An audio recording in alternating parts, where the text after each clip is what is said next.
Hello guys, welcome back to my YouTube channel Standout Classes. So today I'm going to continue chapter 2, which was basic of macroeconomics. And guys, from this video we start with the basic of national income. We start with the basis of national income. Yes, क्योंकि सब लोगों को लगता है कि direct आप national income के components पढ़ लो, उससे कर लो, फॉर्मूलाज कर लो, हो जाएगा, हो तब भी जाएगा। बट जो एक बिल्कुल आपका बेस स्ट्रांग हो जाएगा ना कि आपके सामने कोई भी क्वेश्चन आ गया, आप उसको ऐसे अटेम्प्ट कर सकते हो। तो मेरी नॉलेज में वो जो आपका बेसिक नेशनल इनकम का स्टार्ट होता है वो आपके सेकेंड हाफ ऑफ चैप्टर 2 से स्टार्ट हो जाता है।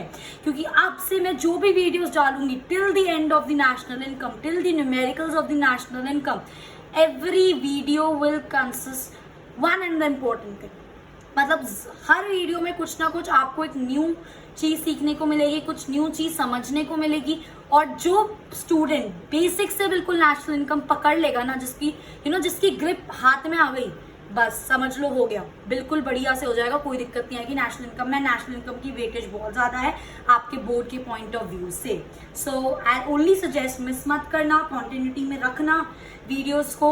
और आई होप आपको अच्छे से समझ आए, मैं आपको अच्छे से समझा पाऊँ। आपको कोई भी डाउट हो आप फ्रीली कमेंट में मुझसे पूछ सकते हो।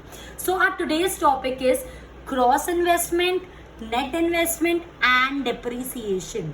Gross investment, net investment and depreciation, ये वर्ड्स आपने सुने हुए होंगे। ऐसा कुछ नहीं है कि अभी कभी सुने नहीं है। डेप्रिसिएशन अकाउंट्स के स्टूडेंट 12th में आ चुके हैं, पढ़ चुके हैं, है ना। तो डेप्रिसिएशन सुना होगा, बट स्टिल मैं डिस्कस करूंगी। इन्वेस्टमेंट क्या होता है ये भी पता होगा, कुछ बच्चों को तो ये भी पता होगा ग्रॉस इन्वेस्टमेंट क्या होता है, नेट इन्वेस्टमेंट क्या होता है। ठीक है, वही चीज अब हम थोड़ा सा पढ़ेंगे इसके अंदर। अब जो मैं कॉन्सेप्ट पढ़ाऊंगी वो नेशनल इनकम के न्यूमेरिकल्स में यूज होंगे, तो ध्यान से सुनना। सबसे पहली बात, इन्वेस्टमेंट क्या होता है। Investment refers to addition, add करना, एडिशन, सम नहीं, addition to the capital stock of an economy. मतलब कि जो आपकी इकोनॉमी, फॉर एग्जांपल इंडिया की इकोनॉमी की अगर हम बात करें, तो जो हमारा इस टाइम पे कैपिटल स्टॉक है उसके अंदर हम कुछ एडिशन कर रहे हैं, दैट इज इन्वेस्टमेंट, है ना। अगर आप एक नॉर्मल इंडिविजुअल के पॉइंट ऑफ व्यू से सोचो, अगर हम लोग कहीं इन्वेस्ट कर रहे हैं, for example I am investing in a land, right, मैं कुछ पेमेंट कर रही हूँ और मैं एक लैंड बाय कर रही हूँ, मैं एक लैंड में इन्वेस्ट कर रही हूँ, तो वो मेरी इन्वेस्टमेंट तो है ही। At the same time as a economy के पॉइंट ऑफ व्यू से सोचा जाए तो वहां पर भी वो एक कैपिटल स्टॉक के अंदर एडिशन हुआ है। आई होप गाइस, कैपिटल स्टॉक क्या होता है, कैपिटल असेट्स के बारे में पता होगा, प्रीवियस वीडियोस में बताया है, वैसे भी पता होगा। ठीक है, capital assets, land, machinery and all that, these are capital asset. Capital stock क्या हो गया, उन सारे असेट्स का स्टॉक, स्टॉक मतलब व्हेन वी स्टोर इट। अगर आप उसी स्टॉक के अंदर हम लोग कुछ ऐड ऑन कर रहे हैं तो that is known as investment. I hope guys ये चीज आपको क्लियर है। सो इन्वेस्टमेंट इज एडिशन, किस चीज में, टू कैपिटल स्टॉक। किसका capital stock, of the economy. I hope guys ये चीज आपको क्लियर है। मूविंग ऑन, नेक्स्ट इसके investment is further bifurcated into two parts. First is your cross investment and next is your net investment.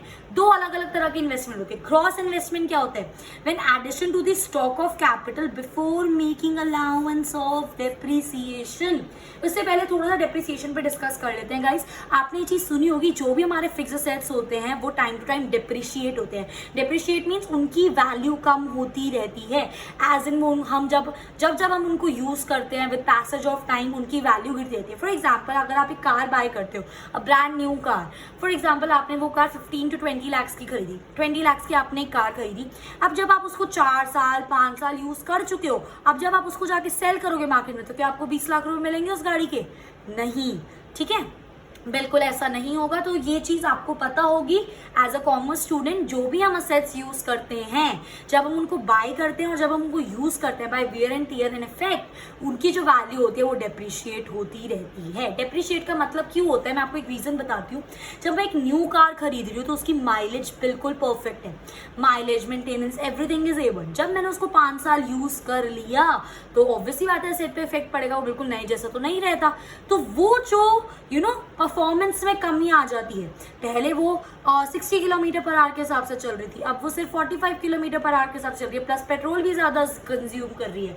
ठीक है, तो उन सब चीजों की वजह से आपके असेट्स की वैल्यू क्या हो जाती है, कम हो जाती है। ओके तो ये तो था आपका basic concept of depreciation. Now gross investment is again हम एडिशन कर रहे हैं. किस में एडिशन कर रहे हैं? कैपिटल स्टॉक में ही एडिशन कर रहे हैं, पर डेप्रिसिएशन को माइनस करने से पहले. मतलब कि मैं जो भी असेट्स ले रही हूँ, समझ रहे हो, मैं जो भी असेट्स ले रही हूँ, कुछ भी अगर मैं इन्वेस्ट कर रही हूँ तो मैं उसके अंदर डेप्रिसिएशन को कंसिडर नहीं कर रही हूँ. मैं बोल रही हूँ कि अगर मैंने 20 लाख की गाड़ी खरीदी तो 5 साल भी 20 लाख की ही बिकेगी वो. समझ रहे हो मेरी बात? ठीक है, तो विदाउट डेप्रिसिएशन अलाउंस, ठीक है, डेप्रिसिएशन को ना काटते हुए, ठीक है, by the way depreciation is a non cash benefit, ठीक है, उसको ना हम लोग डिडक्ट करते हुए अगर कुछ इन्वेस्टमेंट कर रहे हैं तो that is our gross investment. I hope guys ये चीज आपको क्लियर है. नाउ नेट इन्वेस्टमेंट इज इसका उल्टा. अगेन हम एडिशन कर रहे हैं, अगेन हम कैपिटल स्टॉक में कर रहे हैं, पर डेप्रिसिएशन को माइनस करने के बाद, डेप्रिसिएशन को एडजस्ट करने के बाद हम इन्वेस्टमेंट कर रहे हैं, दैट इज नेट इन्वेस्टमेंट. और डेप्रिसिएशन को एडजस्ट करने से पहले जो आप इन्वेस्टमेंट कर रहे हो that is your gross investment. I hope guys ये चीज आपको क्लियर है. सो द एक्चुअल एडिशन, जो एक्चुअल में एडिशन हुआ, क्योंकि एक्चुअल वर्ड यहाँ पर क्यों आया, क्योंकि इसके अंदर जो हम एडिशन कर रहे हैं उसमें डेप्रिसिएशन में इंक्लूडेड है, तो अगर डेप्रिसिएशन को आप बाद में माइनस करोगे तो वो कुछ अमाउंट कम हो जाएगा, तो इसलिए हम उसको एक्चुअली एडिशन नहीं मानते. इसके अंदर हम एक्चुअल एडिशन, क्योंकि हमने डेप्रिसिएशन हटा दिया है, जो हम ऐड कर रहे हैं वो उतना ही रहेगा, जितना हम इन्वेस्ट कर रहे हैं वो उतना ही रहेगा. समझ आ रही मेरी बात? So it is actual addition which is made to again capital stock of the economy in a given period of time. एक पर्टिकुलर पीरियड में, जब पीरियड की बात हो गई यहाँ पर, इसका मतलब आप उसके अंदर से डेप्रिसिएशन माइनस कर रहे हो, डेप्रिसिएशन को एडजस्ट कर रहे हो, क्योंकि डेप्रिसिएशन आप पीरियड के बेस पे ही, टाइम के बेस पे एडजस्ट करते हो. आई होप गाइस ये चीज आपको क्लियर है. सो नेट इन्वेस्टमेंट का हमारे यहाँ पे फॉर्मूला क्या बन गया, बहुत important, that is gross investment में से अगर मैं डेप्रिसिएशन, देखो ना, ग्रॉस इन्वेस्टमेंट में से अगर मैं डेप्रिसिएशन माइनस कर दूं तो मेरे पास अमाउंट नहीं आ जाएगा कि मैंने एक्चुअल कितना इन्वेस्ट करा. और actual investment is what? Net investment. I hope guys ये चीज आपको क्लियर है. Cross investment, net investment and investment. ठीक है, अब पढ़ते हैं डेप्रिसिएशन. और थोड़ा सा बता चुकी हूँ, बट एक बहुत बहुत बहुत जरूरी चीज कि डेप्रिसिएशन को हम क्वेश्चन में किस किस नेम से बोलते हैं. यूजुअली बच्चों को नहीं समझ आता क्योंकि न्यूमेरिकल में उन्होंने डायरेक्ट ये नहीं दे रखा होता डेप्रिसिएशन. ठीक है, तो आपको ये चीज ध्यान रखने की डेप्रिसिएशन के और कौन कौन से नेम्स हैं.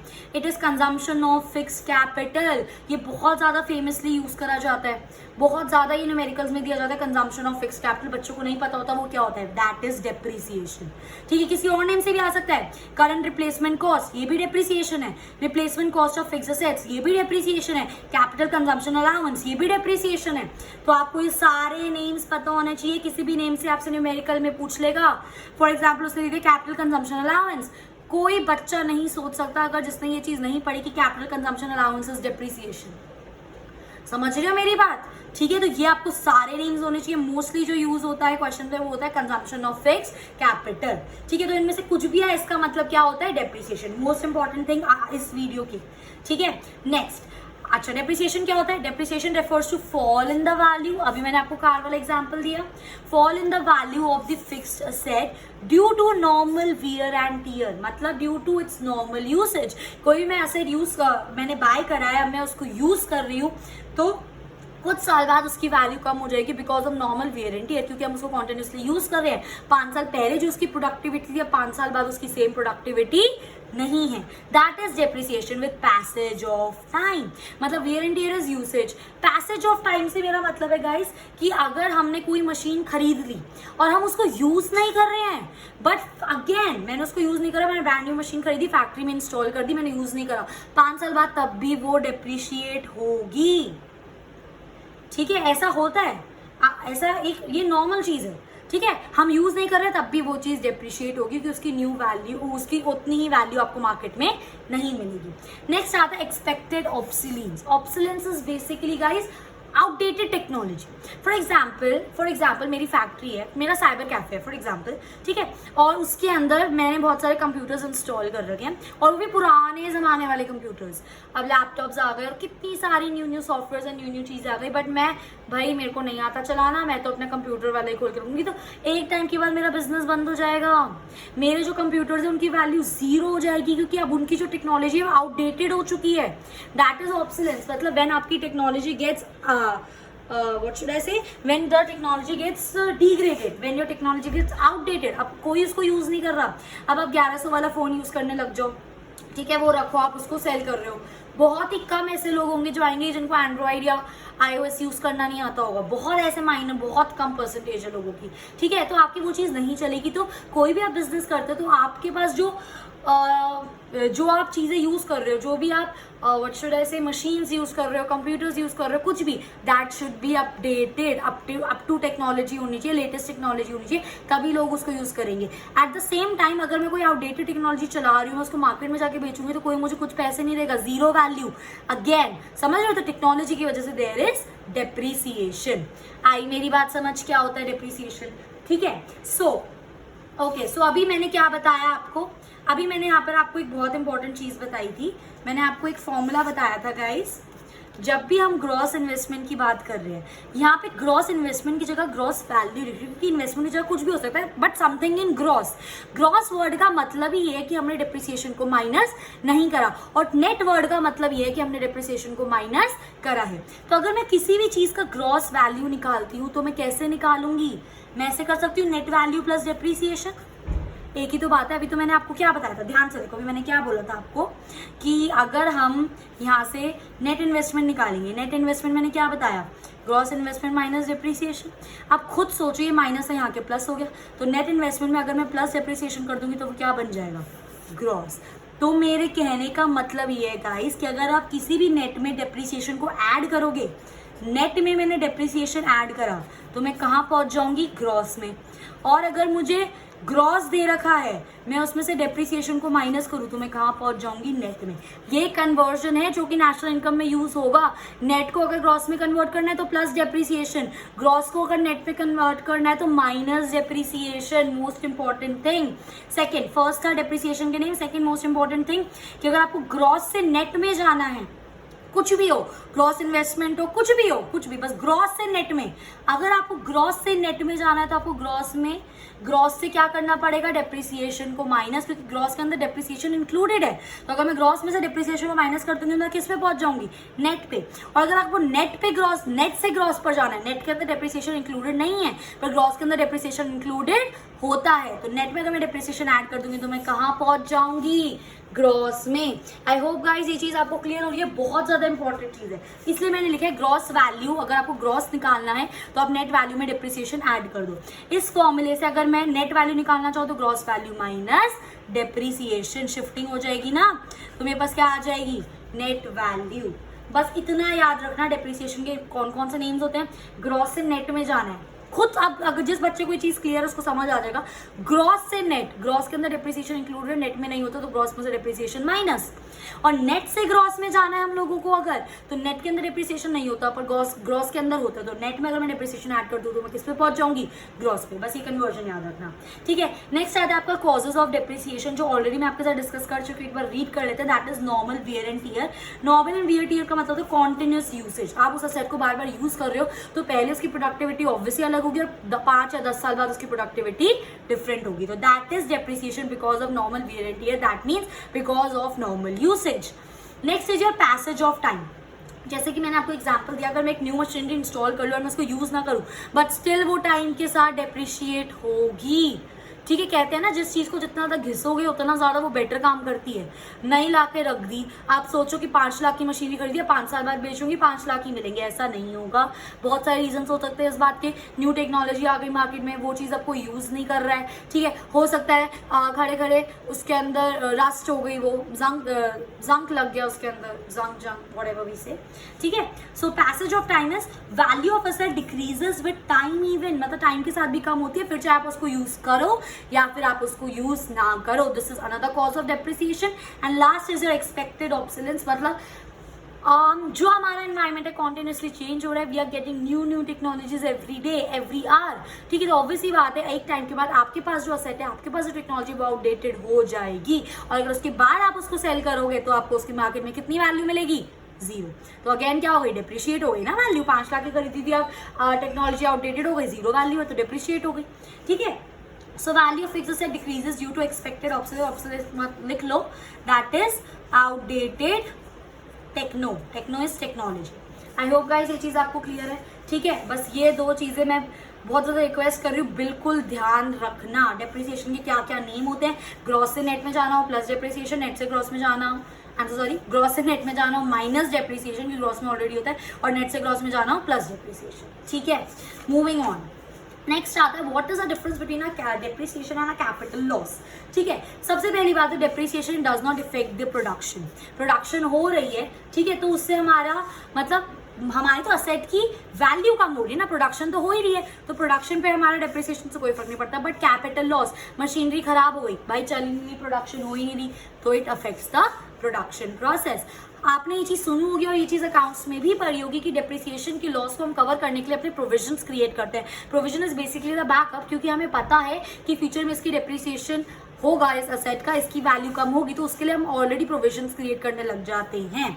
ठीक है, और कैपिटल लॉस में हम लोग प्रोविजंस क्रिएट नहीं करते क्योंकि वो अनएक्सपेक्टेड होते हैं। हमें नहीं पता कब मशीन चलते चलते खराब हो जाए। मुझे क्या सपने आएंगे कि परसों मेरी मशीन खराब होने लगी है तो मैं उसको प्रोविजन बनाने लग जाऊँ? नो। ठीक है, क्योंकि आपका डेप्रिसिएशन रेगुलरली होता है, मतलब एवरी ईयरली होता है। आपने पढ़ा होगा ना, 2 मेथड होते हैं डेप्रिसिएशन के सब अकाउंट्स में। ठीक है, so it is due to basically wear and tear, passage of time और outdated technology. It is due to unexpected, मतलब अनएक्सपेक्टेडली सडनली कोई न्यू टेक्नोलॉजी आ गई मार्केट में, that is a capital loss. भाई अगर मेरा कंप्यूटर लैब है, साइबर कैफे है, जिसमें मैं कंप्यूटर्स पे लोगों को सर्विस प्रोवाइड करती हूँ, सडनली अगले दिन लैपटॉप्स आ गए, तो कुछ पॉइंट ऑफ टाइम पे मेरी वो क्या हो जाएगी, technology outdated, that is a capital loss. अब उन कंप्यूटर्स का मैं क्या करूँ? ठीक है, कोई चोरी हो गई, आग लग गई, कोई भी miss happening, sudden natural calamity की वजह से कुछ भी, that is a capital loss. I hope guys ये चीज आपको क्लियर है। ठीक है, moving on, third most important concept national income के पॉइंट ऑफ व्यू से एंड इस वीडियो का, पहला था नेम ऑफ डेप्रिसिएशन, दूसरा था आपका यहाँ पर कि ग्रॉस से नेट में जाना है, नेट से ग्रॉस में जाना है, तब क्या करेंगे। नाउ तीसरा आता है मेरा बहुत ज्यादा important concept, that is net indirect tax. Again guys, indirect taxes क्या होते हैं? एक होता है direct taxes. Direct taxes is basically आपने पढ़ा होगा मैक्रो में, otherwise I will be shooting those videos also in later chapters. ठीक है, so direct taxes basically income tax which directly goes to the government, जिसका हम बर्डन शिफ्ट नहीं कर सकते। बट इनडायरेक्ट टैक्सेस वो टैक्सेस होते हैं जिसका हम बर्डन शिफ्ट कर सकते हैं, पर मैं उस डिटेल में नहीं जाऊंगी। ठीक है, so net indirect tax, that is NIT, net indirect tax. Net indirect tax का मतलब होता है गाइस, इनडायरेक्ट टैक्स जो आपकी टोटल है उसमें से अगर आप सब्सिडीज को माइनस कर दोगे तो आपको क्या मिल जाएगा?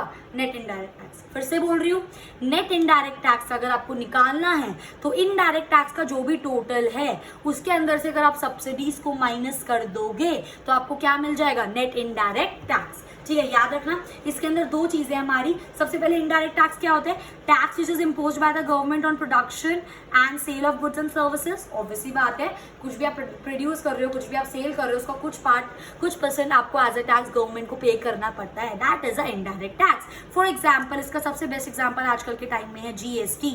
चाहे आप कुछ प्रोड्यूस करो, that is goods and service tax. चाहे आप कुछ प्रोड्यूस करो, चाहे आप कुछ सेल करो, आपको GST पे करना ही पड़ेगा गवर्नमेंट को। ठीक है, so this is indirect tax. And subsidies क्या होता है? Subsidies are the economic assistance. ठीक है, पहले पढ़ लेती हूँ फिर समझाती हूँ। It is economic assistance which is given by the government. ठीक है, पहली बात तो कौन दे रहा है? गवर्नमेंट। किसको दे रहा है? फर्म्स को दे रहा है, या फिर हाउस होल्ड, किसी को भी दे सकता है। ठीक है, given by the government to household या firms with the motive of general welfare. मतलब बेसिकली सबसे बेस्ट एग्जांपल होता है गाइस इसका सिलेंडर। ठीक है, पास कुछ ईयर्स में हमारी सिलेंडर की सब्सिडी स्टार्ट हुई थी, गवर्नमेंट ने कहा था क्योंकि सिलेंडर बहुत ज़्यादा एक्सपेंसिव हो गया था। तो सब्सिडीज बेसिकली जो आपको सिलेंडर मार्केट में फॉर एग्जांपल 900 का मिल रहा है, तो गवर्नमेंट उस सिलेंडर को सब्सिडाइज कर रही है और आपको वही सिलेंडर कितने का मिलेगा? अब 550 या 600 रुपए का। मतलब गवर्नमेंट मार्केट प्राइस से कम रेट पर आपको वो गुड्स अवेलेबल करा रही है, that is subsidy, that is subsidize. So government क्यों प्रोवाइड कर रही है? किसी फर्म को सब्सिडीज प्रोवाइड कर रही है, किसी हाउस होल्ड को सब्सिडीज प्रोवाइड कर रही है, जिससे जो लोग उन चीजों को अफोर्ड नहीं कर सकते उनके भले के लिए, उनके वेलफेयर के लिए। ठीक है, फॉर एग्जाम्पल सबसे मेन इंपॉर्टेंट पता है क्या रीजन था गवर्नमेंट का सब्सिडीज प्रोवाइड करने का, कि कुछ ऐसी फर्म सेटअप हो बैकवर्ड एरियाज में, क्योंकि गवर्नमेंट को क्या करना है, ओवरऑल डेवलपमेंट प्लान है, तो बैकवर्ड एरियाज में इंडस्ट्रियलाइजेशन आना बहुत जरूरी है। तो उन फर्म्स को मोटिवेट करने के लिए कि नहीं हम आपको सब्सिडीज प्रोवाइड करेंगे, हम आपको चीजें मार्केट से सस्ते में अवेलेबल कराएंगे, बट आप अपनी जो फर्म्स है वो बैकवर्ड एरियाज में डेवलप करो, जिससे इंडियन इकोनॉमी डेवलप हो सके। तो सब्सिडी का मतलब होता है जब आप मार्केट वैल्यू से कम वैल्यू पे सामान अवेलेबल करवा रहे हो, और ये चीज कौन करती है, गवर्नमेंट करती है। किसके लिए, फर्म्स या हाउस होल्ड के लिए, उनके बेनिफिट के लिए, उनके वेलफेयर के लिए।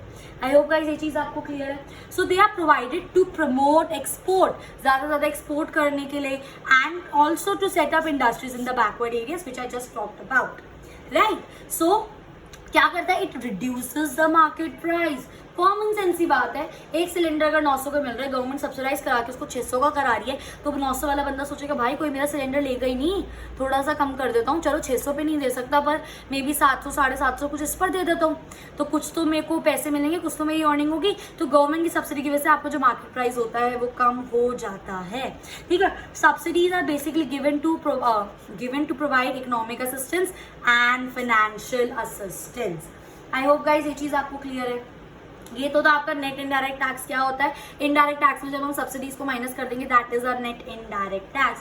Now another fourth very very important concept from national income point of view, that is factor income versus market price. Factor cost क्या होती है, ये चीज अब आपको पता होनी चाहिए।